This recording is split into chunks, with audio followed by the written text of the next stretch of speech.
Good morning, everyone. It's Marla Copal, and I am here today to share with you some ideas on how to stay resilient. A lot of you are making many changes at this time of your life in this interesting experience called the virus.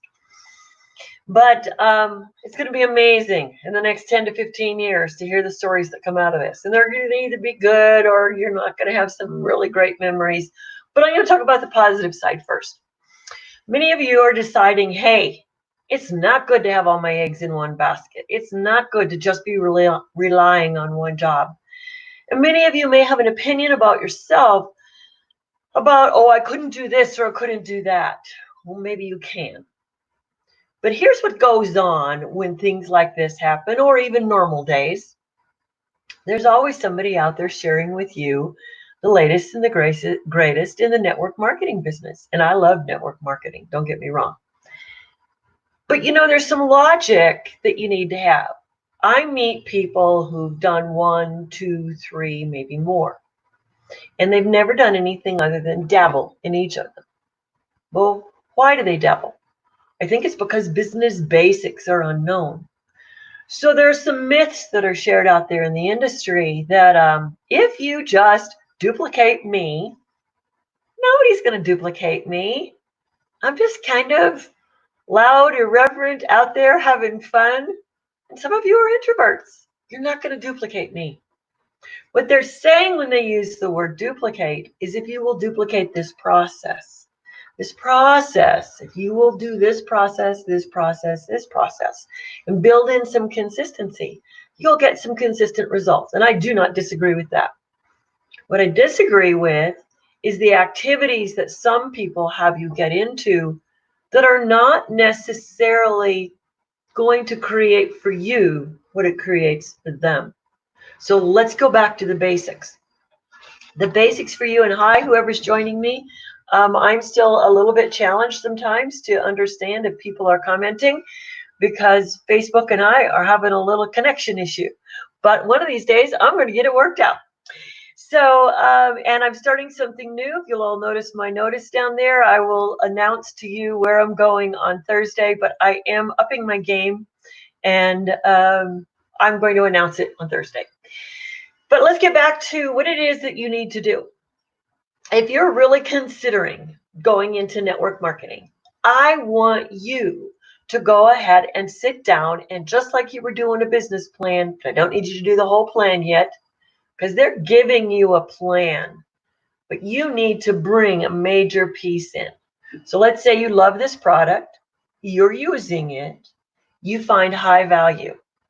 And then your brain goes off, well, every doctor should know about this. Every senior home should know about this. Every whatever should know about this. That's fine. So what you're doing by doing that is you're creating your customer segments, who you're going to approach. So in my market, I can approach seniors who have fall risks. I can approach athletes who want better sports performance. I can approach anybody who's dealing with stress. But guess what? I can approach, but I got to find them first. And they're not all just sitting out there in nice little pockets for us to go pick on. So then we have to strategize. Okay, how am I going to meet these people? So now the customers, you've got to find the channels to those customers. How are you going to get to them? Well, so you don't want to go splat when you start a business.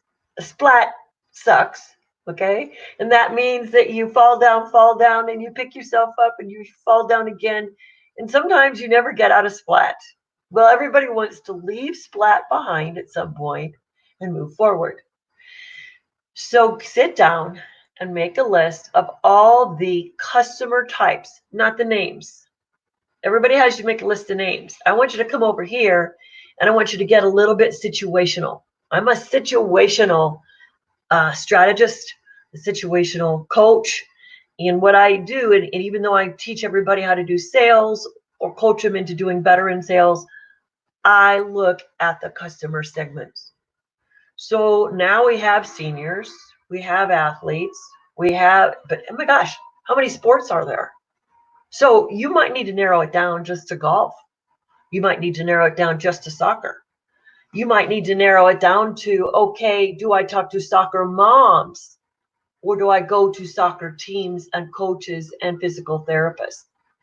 So each time you look at your customer segment, you still get to break off more and more of the pieces. It's like there's a whole bunch of popcorn kernels out there, and you have to pick and choose the kernels that you're going to approach.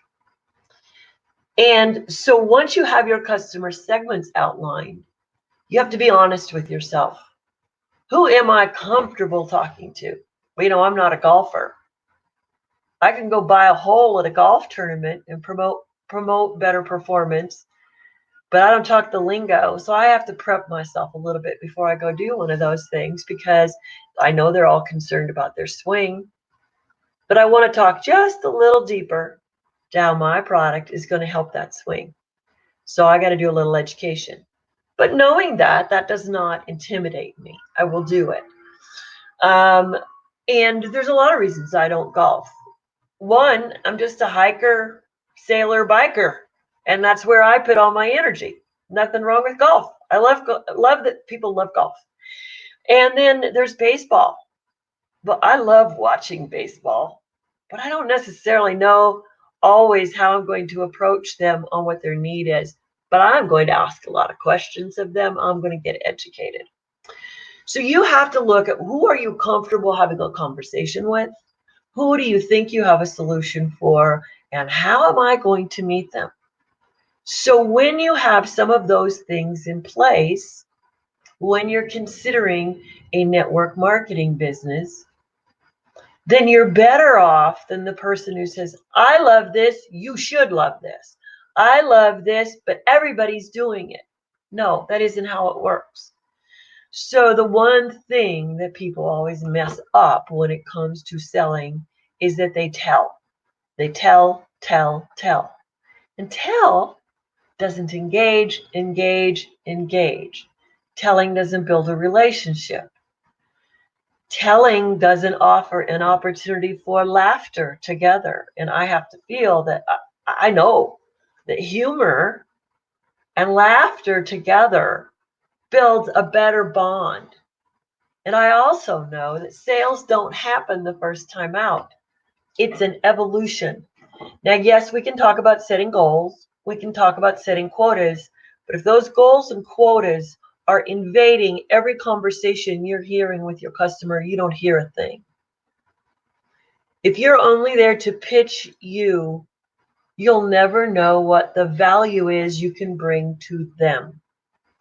So on Thursday, I'm going to talk more about your value proposition. What is it you bring to them outside of the product? And do you know that when you're in a network marketing business, you have some other choices to make? One is, am I just going to be a retailer of the product? Is that enough for me? And it just may be enough for you. Don't think that that's bad, because there are many people who enjoy their network marketing. They do really, really fine, and they never bring anybody into the business. That's their choice. It's not because they can't. It's not because they won't. It's they realize it's not their style to go offer the opportunity. Now, if you want to buy into the residual income dream, you do want to share that opportunity, but you want to share it wisely. So get yourself grounded, do your thing.